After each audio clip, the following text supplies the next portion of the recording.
പ്രവാസികൾ നമ്മുടെ രാജ്യത്തിന്റെ നട്ടെല്ലാണ്. സൗദിയിൽ ഏറ്റവും കൂടുതലുള്ള പ്രവാസി സമൂഹം എന്ന ബഹുമതിയും ഇന്ത്യക്ക് തന്നെയാണ്. 27 ലക്ഷം ഇന്ത്യക്കാരാണ് സൗദിയിൽ ജോലി ചെയ്യുന്നത്.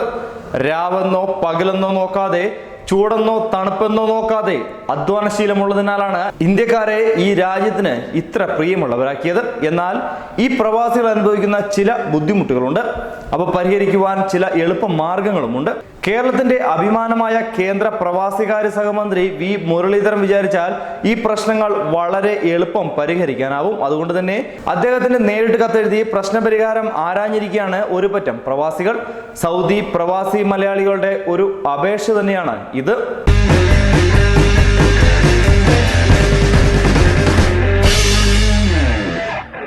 പേർഷ്യക്കാർ എന്ന് ഓമനപ്പേരിൽ അറിയപ്പെടുന്ന കാലം മുതൽ പ്രവാസികൾ അനുഭവിക്കുന്ന പ്രധാന പ്രശ്നങ്ങളിലൊന്നാണ് യാത്രാക്ലേശം. നമ്മുടെ ബജറ്റ് എയർലൈൻസ് ആയ എയർ ഇന്ത്യ പോലും നേരത്തെ സൗദിയിൽ നിന്ന്, പ്രത്യേകിച്ച് ദമാമിൽ നിന്നും കേരളത്തിലേക്ക് സർവീസ് നേരിട്ട് നടത്തുകയും പിന്നീട് അത് നിർത്തലാക്കുകയും ചെയ്തു. തിരുവനന്തപുരം, കൊച്ചി, കോഴിക്കോട് എന്നിവിടങ്ങളിലേക്ക് നേരിട്ട് സർവീസ് നടത്തിയിരുന്ന പ്രൈവറ്റ് വിമാന കമ്പനികളും ദമാം അടക്കമുള്ള വിമാനത്താവളങ്ങളിൽ നിന്നും നേരിട്ടുള്ള സർവീസ് നിർത്തലാക്കിയതോടെ നാട്ടിലേക്കുള്ള വരവ് പ്രവാസികൾക്ക് ബാലികേറ മലയായി. ഇതിലേക്കാക്കി മറ്റ് വിമാന കമ്പനികൾ 3-4 ഇരട്ടി ചാർജാണ് ഈടാക്കുന്നത്. അതും കണക്ഷൻ വിമാനത്തിൽ സൗദിയിൽ നിന്ന് മറ്റു രാജ്യങ്ങളിൽ ഇറങ്ങി മണിക്കൂറുകളോളം ചെലവാക്കിയാണ് നാട്ടിലേക്ക് എത്താൻ പ്രവാസികൾക്ക് കഴിയുന്നത്. ചില സമയങ്ങളിൽ ഇവിടെ നിന്നും യാത്ര തിരിച്ച് അടുത്ത രാജ്യത്ത് എത്തിക്കഴിയുമ്പോഴാണ് ആ വിമാനം വിവിധ കാരണങ്ങളാൽ റദ്ദാക്കിയതായി അറിയുക. നാട്ടിലേക്ക് ചികിത്സയ്ക്കോ മരണം അല്ലെങ്കിൽ വിവാഹം തുടങ്ങിയ ചടങ്ങുകൾക്കോ സംബന്ധിക്കുന്ന ആവശ്യത്തിനാണ് യാത്രയെങ്കിൽ കുടുങ്ങിയത് തന്നെ. സീസൺ എന്ന ഓമന പേരിലാണ് മിക്ക വിമാന കമ്പനികളും പ്രവാസികളെ ഇത്തരത്തിൽ പിഴിയുന്നതും. പ്രവാസികൾക്ക് ദമാം, ജിദ്ദ, റിയാദ് തുടങ്ങിയ സ്ഥലങ്ങളിൽ നിന്നും കേരളത്തിലെ എയർപോർട്ടിലേക്ക് ജെറ്റ് എയർ വിമാനം സർവീസ് നേരിട്ട് യാത്ര നടത്തുന്നത് നിർത്തലാക്കിയതോടെയാണ് യാത്രാക്ലേശം ഇത്ര കണ്ട് രൂക്ഷമായത്.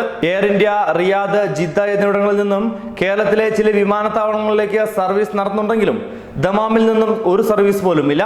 എയർ ഇന്ത്യ എല്ലാ വിമാനത്താവളങ്ങളിലേക്കും കുറഞ്ഞ നിരക്കിൽ നേരിട്ട് സർവീസ് ആരംഭിച്ച് യാത്രാക്ലേശത്തിന് പരിഹാരം കാണണമെന്നാണ് അപേക്ഷ. രണ്ടാമത്തെ പ്രശ്നം, സൗദി അറേബ്യ അടക്കമുള്ള ചില ഗൾഫ് രാജ്യങ്ങളിൽ സ്വദേശിവൽക്കരണത്തെ തുടർന്ന് ജോലി നഷ്ടമായ പ്രവാസികൾക്ക് പുനരധിവാസ പദ്ധതി നടപ്പിലാക്കണം. മൂന്നാമതായി, സൗദിയിലെ ജയിലുകളിൽ ശിക്ഷാ കാലാവധി പൂർത്തിയാക്കി മോചനം കാത്തുകഴിയുന്ന 100 കണക്കിന് ഇന്ത്യക്കാരുണ്ട്. ഇവരിൽ മലയാളികളും ഏറെയുണ്ട്. അവർക്ക് അടിയന്തരമായി നാട്ടിൽ എത്തുവാനുള്ള ഒരു അവസരം ഒരുക്കി കൊടുക്കണം. നാലാമത്തെ കാര്യം, തങ്ങളുടേതല്ലാത്ത കാരണത്താൽ ജയിലിൽ കഴിയുന്നവർക്ക് മോചനം സാധ്യമാക്കാൻ നിയമസഹായവും നൽകണം. അഞ്ചാമത്തേത്, റിയാദിലെ ഇന്ത്യൻ എംബസിയിലും ജിദ്ദ കോൺസുലേറ്റുകളിലും 24 മണിക്കൂറും പ്രവർത്തിക്കുന്ന ഹെൽപ്പ് ഡെസ്ക് തുറക്കണം. വിദേശ രാജ്യങ്ങളിൽ മരിക്കുന്നവരുടെ മൃതദേഹം സൗജന്യമായി നാട്ടിലെത്തിക്കുക എന്നുള്ളതാണ് ആറാമത്തെ ആവശ്യം. ഏഴാമത്തേത്, സൗദി അറേബ്യയുടെ വിവിധ പ്രദേശങ്ങളിൽ വിവിധ കമ്പനികളിൽ ജോലിയും വേതനവും ഭക്ഷണവും താമസാനുമതി രേഖ പുതുക്കി നൽകാതെയും കഴിയുന്ന 5000-ത്തിലധികം തൊഴിലാളികൾ കഴിയുന്നുണ്ട്. ഈ കൂട്ടത്തിൽ രോഗികളും 60 വയസ്സ് കഴിഞ്ഞവരുമുണ്ട്. ആരോഗ്യ ഇൻഷുറൻസ് പരിരക്ഷ ഇല്ലാത്തവരും അതല്ലെങ്കിൽ ഇതിന്റെ കാലാവധി അവസാനിച്ചവരും ഇക്കൂട്ടത്തിൽ കഴിയുന്നുണ്ട്. അവസാനുമതി രേഖയിലെ കാലാവധി അവസാനിപ്പിച്ചാൽ ചികിത്സയും ലഭ്യമാകില്ല. ഭക്ഷണം പോലും കഴിക്കാൻ പണമില്ലാതെ കഴിയുന്നവർ, ഇവരിൽ ചിലർക്കെങ്കിലും ഭക്ഷണം പോലും എത്തിച്ചു നൽകുന്നത് ഇവിടുത്തെ സാമൂഹ്യ പ്രവർത്തകരാണ്. ഇവരുടെ തൊഴിൽ പ്രശ്നത്തിൽ അടിയന്തരമായി ഇടപെട്ട് വേതന കുടിശ്ശിക ഉൾപ്പെടെയുള്ള ആനുകൂല്യങ്ങൾ നൽകി ഇവരെ നാട്ടിലെത്തിക്കുവാൻ അടിയന്തരമായി സഹായിക്കണം.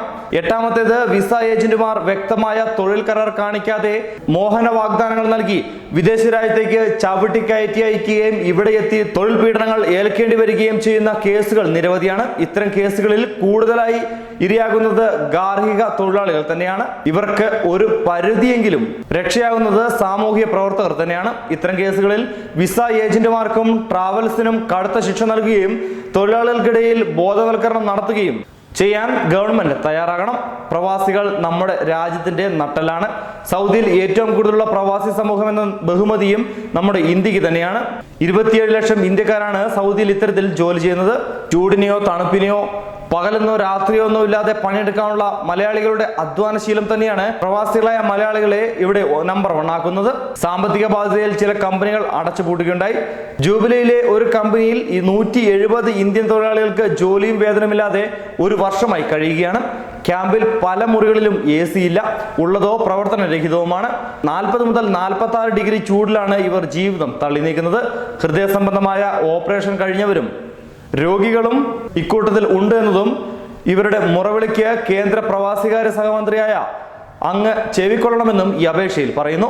എത്രയും വേഗം സൗദി അറേബ്യ സന്ദർശിച്ച് തൊഴിലാളികളുടെ പ്രശ്നങ്ങൾ മനസ്സിലാക്കുകയും നമ്മുടെ രാജ്യത്തിന്റെ അതാത് വകുപ്പ് മന്ത്രിമാരുടെയും സൗദി ഭരണാധികാരികളുടെയും ശ്രദ്ധയിൽ കൊണ്ടുവരണമെന്നും വി മുരളീധരനോട് ഇവർ അപേക്ഷിച്ചിരിക്കുകയാണ്. എന്തായാലും കേന്ദ്രമന്ത്രിയായ ശേഷം മലയാളികളും പ്രവാസികളും ഒന്നടങ്കം ആരാധിക്കുന്ന വ്യക്തി കൂടിയാണ് മുരളീധരൻ. എന്തായാലും ഈ പ്രശ്നങ്ങൾക്ക് അദ്ദേഹം എത്രയും പെട്ടെന്ന് തന്നെ പരിഹാരം കാണുമെന്ന് നമുക്ക് പ്രതീക്ഷിക്കാം.